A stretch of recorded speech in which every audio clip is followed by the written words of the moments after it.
All right, guys. So how's it going? So welcome back to the Bastion Black Performance Podcast. It is Wednesday, March 23rd, 2022. It's approximately 18:15, so 6:15 in the evening here. So we'll kind of continue on sort of our updates with the Russian invasion of Ukraine and things that are going on. I'm going to operate off of a couple different maps here.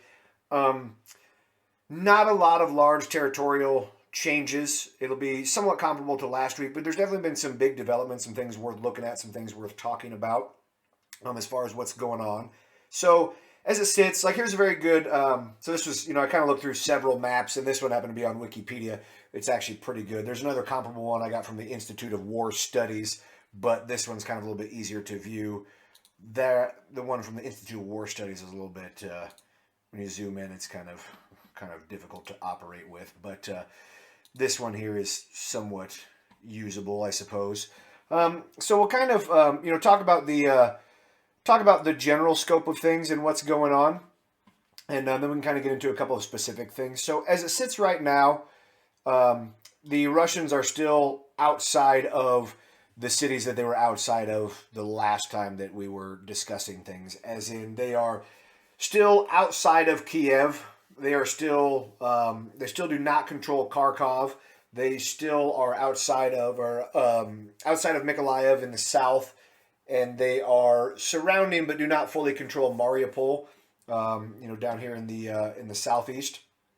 And so, as far as what the Russians are doing is, as I'd kind of predicted and as we kind of talked about in previous episodes, they've shifted into a very pound everything into the ground, mass bombing and indirect fire campaign in most of the cities, which is that's sort of Russia 101 when it comes to military operations. So if you want to look up, something that is very comparable to the time, look up the First Chechen War, which was very late 1994 and early 95, in obviously the breakaway republic of Chechnya there in the Caucasus, and particularly the operations around Grozny, and very comparable to what's going on in Ukraine right now. So, as we kind of talked about previously, we can kind of rehash a little bit.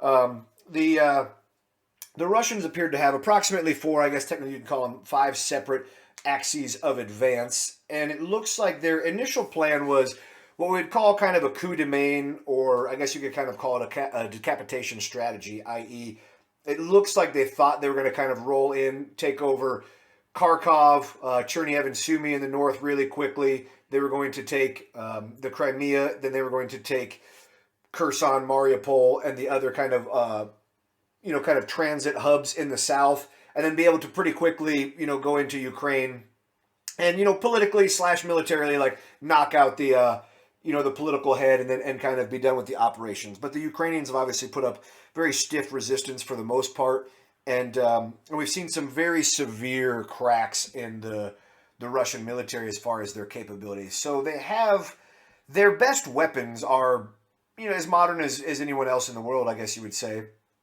But their logistics have obviously been just absolutely atrocious. They do rely a lot on conscripts. I don't have an actual breakdown.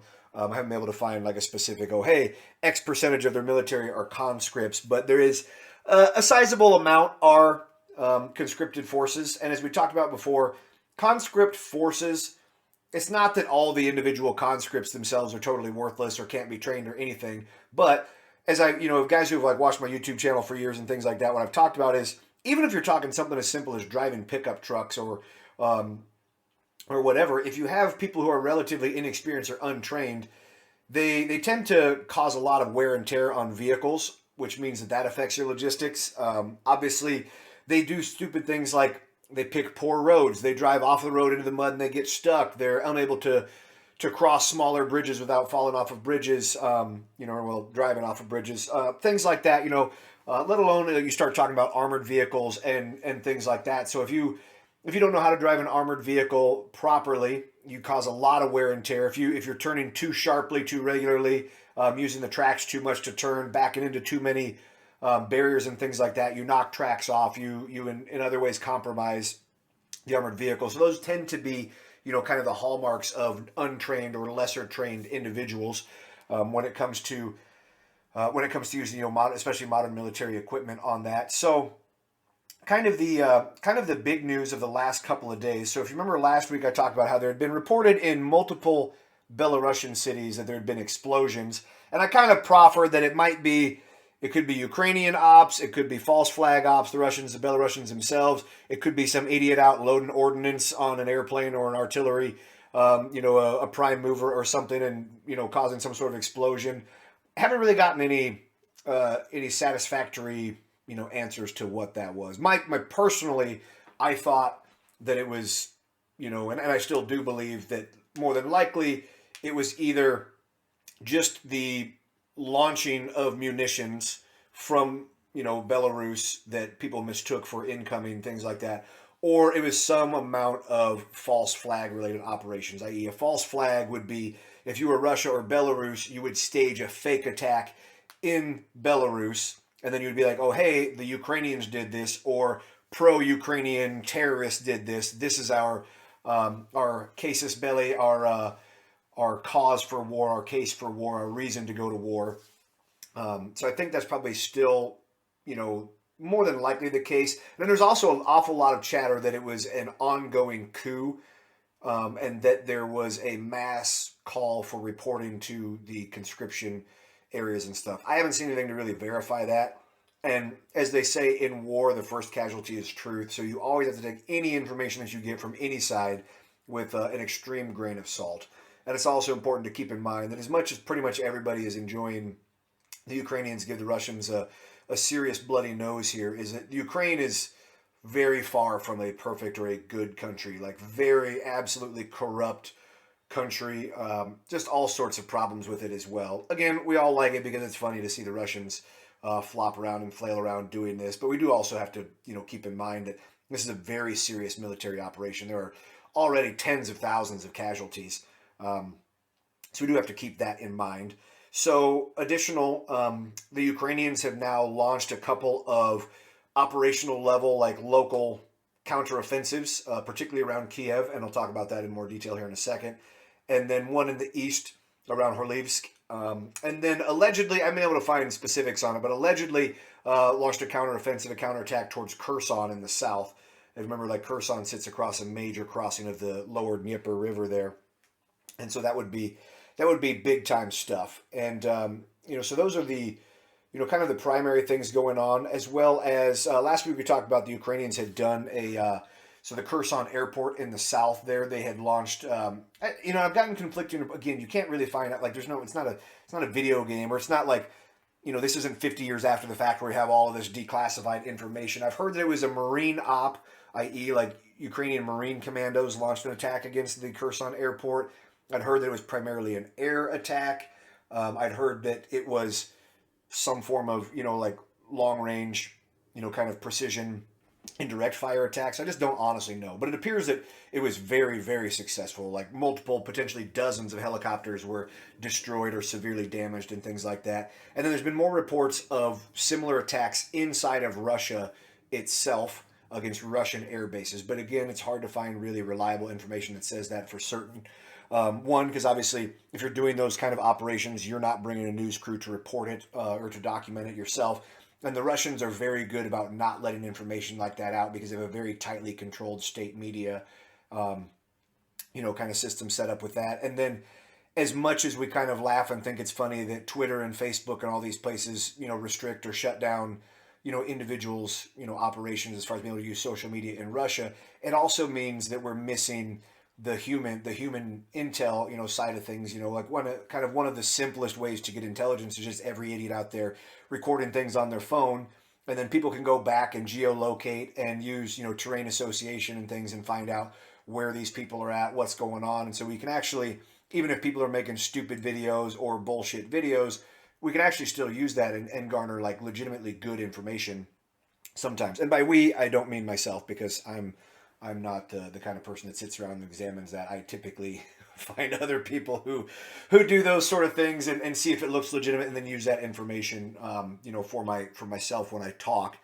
about that. But so let's kind of talk a little bit about sort of the main happening. So as we said, a couple like operational level counteroffensives around Kiev here. So we'll So we'll kind of move into our Google Earth map here. So I've experimented with Google Earth a little bit today, and I'm going to be honest, it seems to work okay, but it's also partially terrible. So, so kind of a couple main things to talk about first. So as we kind of flash from from map to map. So Ukraine. So the primary thrust going towards Kiev came straight down, from Belarus. But then this is also the Chernihiv and the Sumy areas that the Russians have come across and have pushed and attacked from the east, going west towards Kiev. But now it's important to note that the Ukrainians still occupy, I guess you could call them blocking positions, but they basically occupy positions running kind of around this, Korostin, Zhytomyr, Bilaservka, kind of area that, whoops, dang it, that, preventing or, is containing the Russian advances in this area. So the Russians, as they're pushing south and they're pushing west, they're still contained against this kind of defensive line here. And so that's really important. Does that save it? For crying out loud. All right. As you can tell, I'm not very good with this. But there we go. Now I got it saved. Okay. So as you can tell, as they're pushing around, it still means that the Ukrainians have operational level and strategic level forces available in these areas, i.e. they have brigade level, they have division level artillery, air assets, armor, infantry, things like that, that are able to kind of, help contain, but also, that they're able to use to facilitate some of these ambushes and these defensive actions. So then as we get down into Kiev itself, so obviously we said there's been a lot of fighting going on in the Irpin and the Busha and the Hostomel areas, which makes sense, right? So if you're the Russians coming down on these highways and you're kind of going for what you would call the ring road here, you're basically going to come straight through across these areas, and into Kiev proper. So as the Ukrainians have launched a couple of counteroffensive, it appears the Ukrainians are claiming, and the Russians have not said anything to deny it, that they've retaken Irpin here and completely surrounded the Russian forces in the area, which is big. So one, obviously, the reclaiming of territory and the pushing out of the defensive perimeter is good because that allows maneuver. So as I kind of talked about in my other videos, so what the Ukrainians need to do in order to be successful in defending Kiev is they need to maintain not only tactical but especially operational mobility of some amount, which means they need to be able to conduct local counterattacks. What they can't do is basically be able to fight a whole bunch of block wars or like neighborhood wars in Kiev. So they need to be able to counterattack here and there. If the Russians fall back to try to reposition or to restabilize certain lines and things, the Ukrainians need to be able to attack and push in and reclaim areas so they can continually keep that sort of buffer, be able to maneuver, but also so that the Russians can't just kind of steadily grind them down and work them down that way. So now, in addition to that, so I saw that the Ukrainians, and this was Vladimir Klitschko himself, stated that they had conducted counteroffensive and they had recaptured the Makarov area here that I just put a pin on, and so this is significantly west of Kiev proper. So if we're just looking at like my basic map scale, so that's 30, 40 miles, something like that, which is good. It also appears that's on so there's one primary highway obviously right here that's coming directly from the west, and so being able to take that is going to be good in denying that to the Russians. So obviously if the Russians are in Busha and Irpin, it means that they're on these highways here and these highways here. So then if they can control this major highway, running right here, this E40, which is a major road you hear talked about in the news a fair amount, it means that now they can't sort of hook these up to be able to gain another, access point and a major access to Kiev itself, which is very big. And then, as we're looking at Hostomel is also where there's a major airfield. So you see the Antonov airport there. And so the Ukrainians have run operations out of there. That was actually where, like, very early on, it was like the first day of the invasion, where there was that, like, big heliborne assault that the Russians conducted there. and then they basically had no plan for actually getting anyone in to help them, and they basically all just got slaughtered. Um, another village, another town that the Ukrainians have claimed to retake is this Lizits, however you say that, up here, which is directly north of Kiev. Which again, this is major. So if you think about, obviously, if you're just the Russians moving in, so you need as many major highways to get to Kiev as you can, because then obviously your goal is basically going to be to get online, roughly speaking, in these areas. So you'd have, if you're going to plan just kind of a cursory attack into Kiev, you would want to have an access, like one main axis that is basically, this highway right here. Let's see if I can actually get to pull up the highway number for me. Maybe not. So you'd want one axis of advance that was basically centered on this highway here. You'd want an axis of advance, centered on this E373, this Echo 373, and then this E40 here for certain. So obviously you would spread your units out from that, but those would be three very major highways, very major, axes that you could advance from. So taking this back here denies this. And again, we have to think about how great this is, right? So this pushes, if you're the Ukrainians, how great this is. This pushes the Russians back. But now it also means that if the Ukrainians occupy areas up here, and the Russians are still in roughly the Hostomel and the Irpin areas, even though Irpin's been surrounded, now you start to have the ability to potentially launch, flanking attacks, flanking maneuvers here into what at this point have to be incredibly exposed, logistical trains and things like that. So if you're the Ukrainians and you occupy this area here, and you occupy this Makarov down here, and you're able to move against that, well, now cutting these, these kind of spearheads, these advanced elements off, starts to become much more of a realistic possibility. And again, like I said, from a very simplistic standpoint, it's also just buying yourself the operational maneuverability. And so to kind of keep in mind, so what I kind of break down the tactical versus operational versus strategic is, the tactical is obviously that's where like the metal and the meat, are on each other there. So that's, the actual maneuver, the actual point of contact, with the enemy. The operational level is obviously that, but I'd like to think of it as tactics, but at the division or realistically even the corps level and above. So a corps is multiple divisions. So you're talking several thousand or tens of thousands of soldiers at that point. And so then when we think about, if we use that as kind of our very really basic understanding of the operational level, that takes a lot into account space, i.e. where can I put things or get them to places before I can actually spread them out to get them involved in the actual combat itself.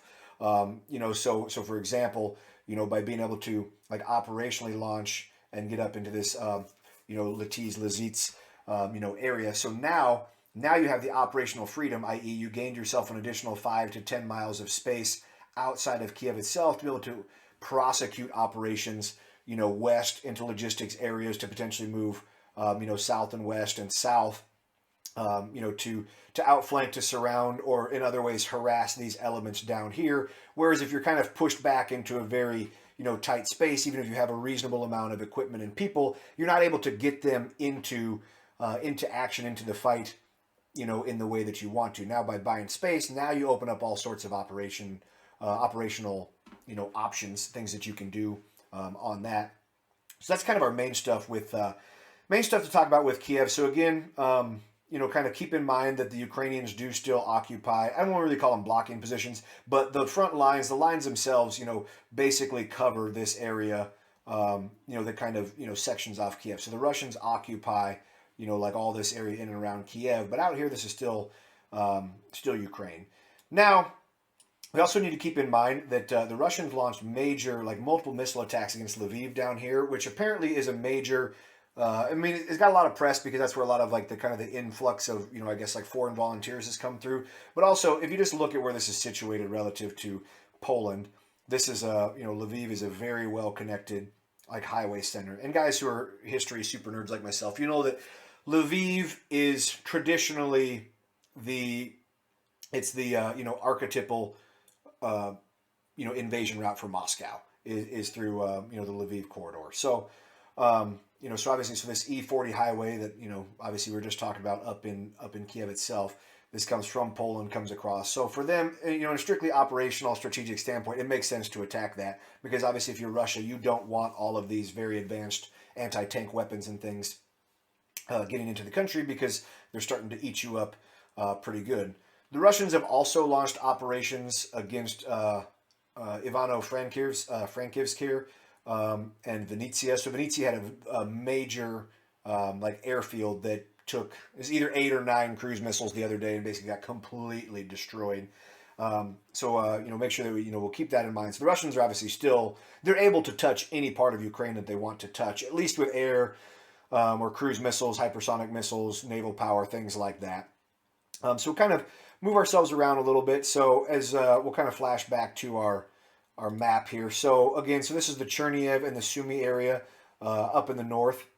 And so Chernihiv here, Sumy here. So again, the Russians control all of, Chernihiv, and they're able to use it. And obviously this was very important. So coming from Gomel. So Gomel is basically the way that you get from Belarus down into Ukraine in this whole northern section right there. So these two areas right there. So taking Chernihiv, very important. And they use this axis of advance to basically come straight towards Kiev. Same thing with Sumy. So Sumy sits on a pretty decent road network of a few major roads. And so if we flash back here, so I want you to keep in mind basically these two highways here. This one that runs through, Priluki, and this one through Nizhyn here. Again, all my pronunciations of Ukrainian towns are going to be terrible because I don't speak any Russian, don't speak any Ukrainian. So as we see here, so this is exactly where the Russians have come through, right? So they don't control Sumy proper, but they control a decent amount of the roads around there. Konotop right here, and then, so as we said, this is this major highway up around Nizhyn, this one down around Priluki, however you say that. So we'll flash back again. So that's this highway right here, and this highway right here. And so as we said, they control Konotop there. So if you look where that gets them, so these highways, so this one runs up, hooks them up with the access coming in from Chernihiv here, and this one runs straight into the eastern side of Ukraine. And so that makes total sense. They're still working on that. But Sumy's been a major point of lots of ambushes and otherwise kind of partisan-related activity that the Ukrainians have fought very, very hard over and have done a very good job of that. So now we'll move down a little bit towards Kharkov here. So Kharkov still remains in Ukrainian hands.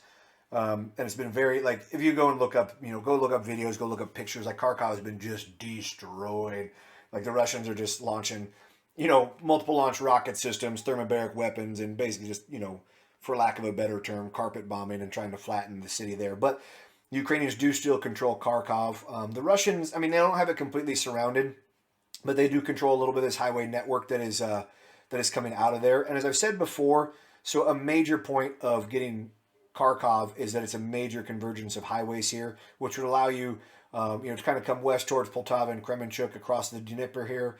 You could basically come south down towards Dnieper City, which would help you shore up with Zaporizhia and these southern fronts, southern axes down here. And then you have the highways that kind of run south and east, through Kramatorsk and into the Luhansk Donetsk area. So we'll kind of we'll flash back over to our full-on map here. So as we said, so coming out of there, so the Russians do not control Kharkov itself. I've seen pretty much, it seems that the Russians do control Kramatorsk.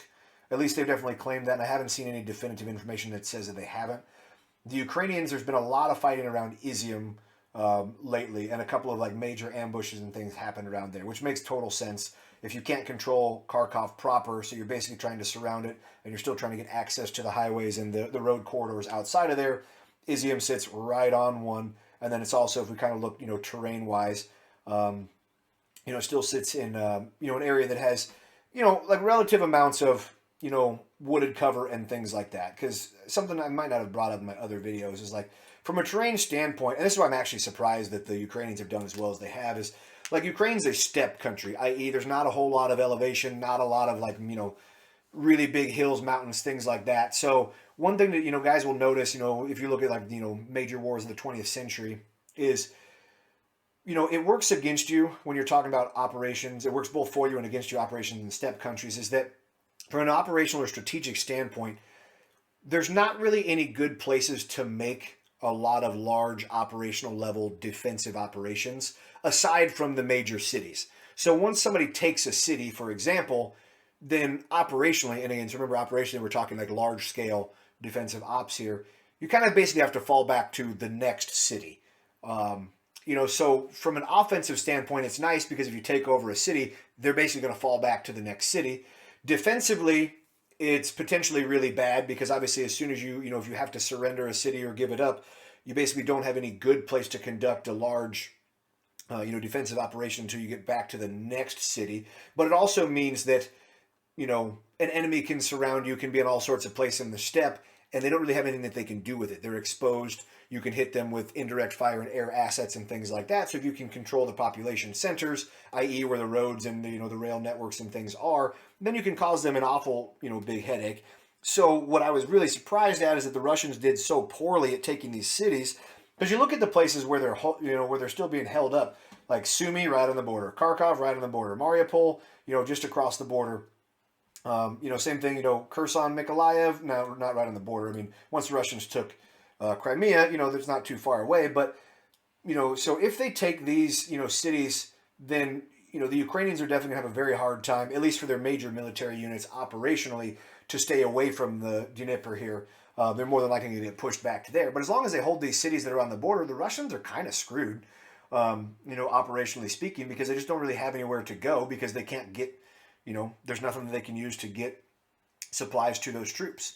And things like that. So as we kind of, move down, so I put another pin down here. So supposedly the Ukrainians launched another, counteroffensive against Horlivka here, which is kind of between Donetsk and Kramatorsk. And I'll be honest, I don't really know the significance of that. I mean, obviously it sits on a little bit of a highway network here, and things like that. And it's likely that, sitting between these two areas, especially as you still control areas to the west, this is just, kind of an area that makes sense. Donetsk is a fairly large population center comparatively, so launch an operation against there would be difficult. And the Russians are in very good control in Luhansk and Donetsk areas, the separatist areas there, even though they're still being very, very much fought over.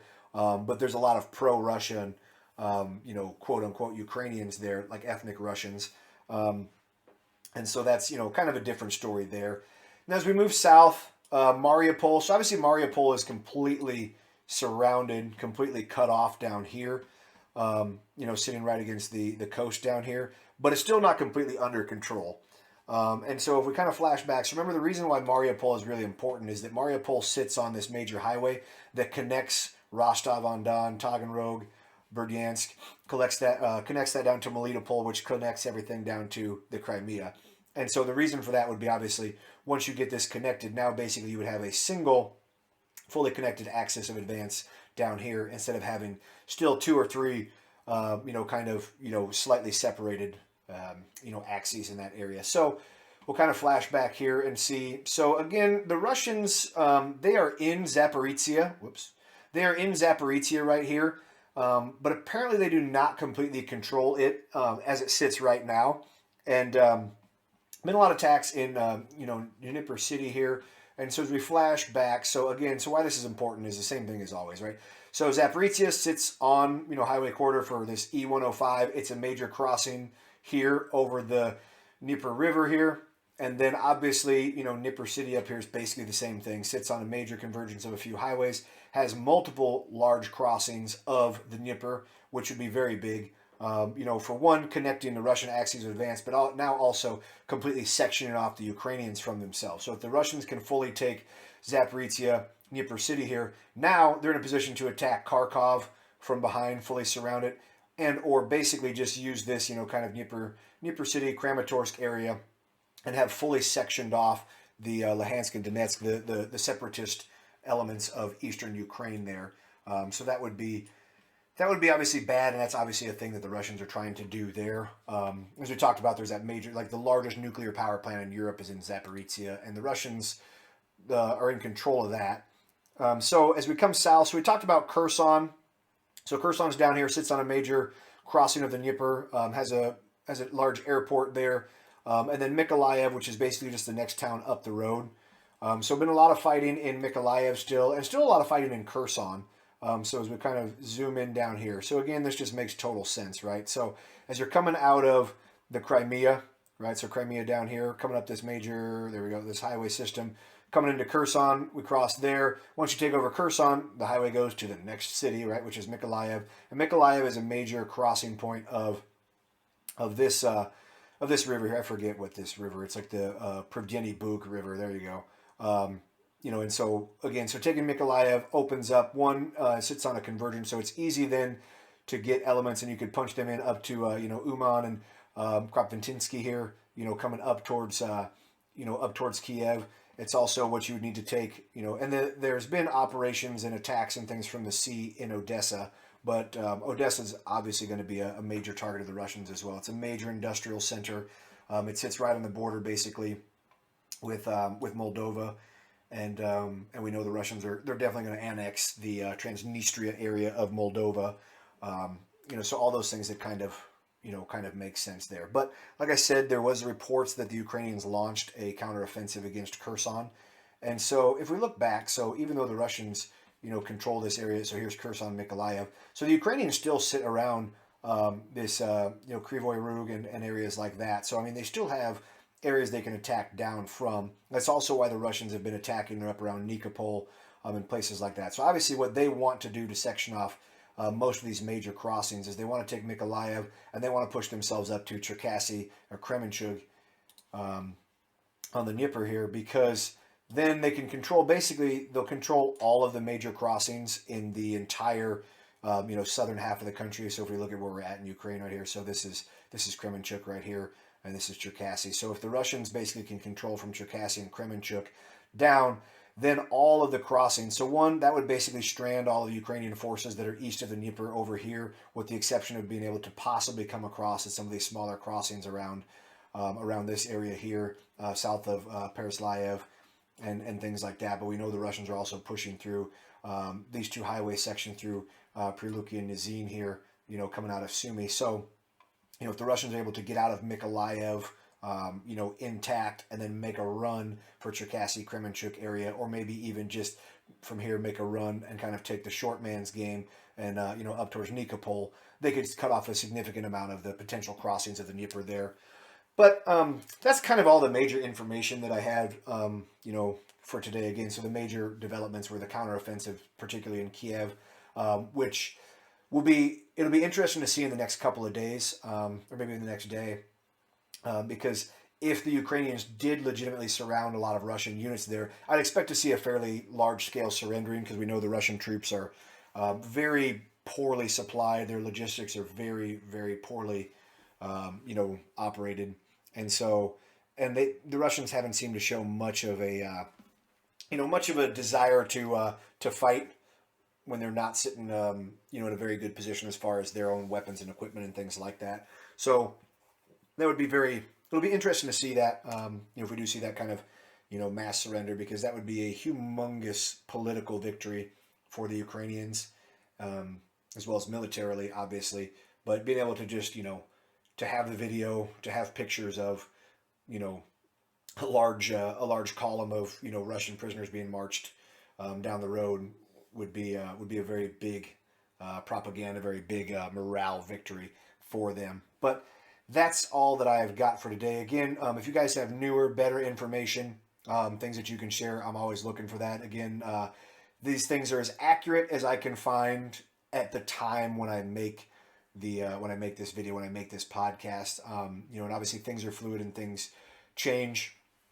So again, if you have better information, share it.